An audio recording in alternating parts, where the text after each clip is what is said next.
स्वामी प्रसाद मौर्य की वजह से क्या छीन गया बेटी का टिकट? स्वामी प्रसाद मौर्य के बयानों का असर क्या सन्मित्रा पर हुआ? स्वामी के बयानों का खामियाजा बेटी को मिला, भाजपा पर भी किया था हमला। बीजेपी बदायूं सीट से प्रत्याशी मानी जा रही थी सन्मित्रा। चलिए दोस्तों, इन सारी खबरों को बड़े विस्तार से जानते हैं और आप लोगों से विनम्र निवेदन है, चैनल को सब्सक्राइब करें, बेल आइकन जरूर दबाएं, क्योंकि मेरे आने वाली वीडियो का लिंक सबसे पहले आपको मिलेगा। चलिए आगे बढ़ते हैं। लोकसभा चुनाव 2024 से पहले चरण के नाम के लिए नामांकन चल रहा है। ऐसे में सभी राजनीतिक दल अपने अपने उम्मीदवारों के चयन का मंथन कर रहे हैं। रविवार को बसपा, सपा और बीजेपी ने उम्मीदवारों की लिस्टें जारी करी हैं। कांग्रेस ने शनिवार को कई सीट पर अपने पत्ते खोल दिए हैं। रविवार को बसपा ने भी 2 बार से 25 उम्मीदवार घोषित कर दिए हैं। रविवार देर रात को बीजेपी ने यूपी की 13 सीटों पर प्रत्याशियों के नाम घोषित कर दिए हैं। इस लिस्ट में बीजेपी ने कई बड़े बदलाव किए हैं, जैसे पीलीभीत और बदायूं लोकसभा सीट शामिल है। बीजेपी ने स्वामी प्रसाद मौर्य की सांसद बेटी सन्मित्रा का टिकट काट कर दुर्विजय सिंह साक्ष्य को दे दिया है। इसके पीछे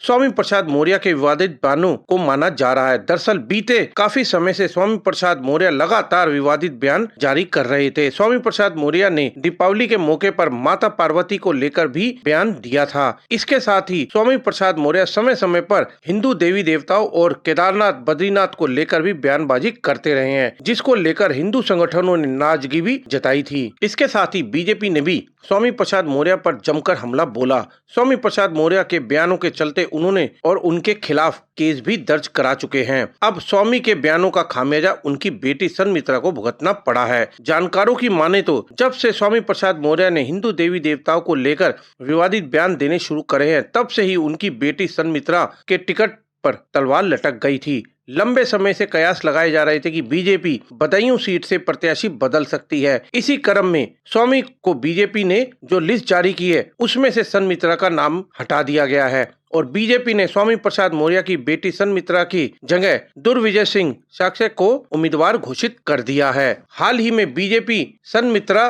के टिकट काटने के सवाल पर कहा है कि बीजेपी का प्रत्याशी तय है और वो नाम है कमल का फूल। उन्होंने कहा है कि हम सब बीजेपी के कार्यकर्ता हैं, जिसको बीजेपी के शीर्ष नेतृत्व का आशीर्वाद मिलेगा वो ही सिर्फ इस नाम के साथ चुनावी मैदान में जाएगा, लेकिन हमारा प्रत्याशी कमल का फूल है, इसीलिए पार्टी का जो भी दिशा निर्देश होगा वो मान्य होगा। बीजेपी सांसद ने कहा था कि बीजेपी के साथ सिर्फ टिकट के लिए नहीं आए थे और न ही सिर्फ टिकट के लिए बीजेपी के साथ हूँ। बीजेपी के सांसद होने के साथ ही पार्टी की कार्यकर्ता भी हूँ, इसीलिए बीजेपी कार्यकर्ता होने के नाते हमारा लक्ष्य सिर्फ टिकट ही नहीं होता, हमारा लक्ष्य बीजेपी के कारवा और राष्ट्र को आगे बढ़ाना है। तो दोस्तों, आपने एक चीज देख ही ली है कि बड़ों का खामियाजा छोटों को भुगतना पड़ता है और कहीं ना कहीं स्वामी प्रसाद मौर्य का बड़बोलापन उनकी बेटी के टिकट को ले डूबा और इसकी वजह से सन्मित्रा भी काफी नाराज दिखाई दे रही हैं, क्योंकि उनके पिता ने इतना ज्यादा बड़बोलापन करा जिसकी वजह से उनको टिकट नहीं मिली। पर अंदर ही अंदर इन बातों को रख के वो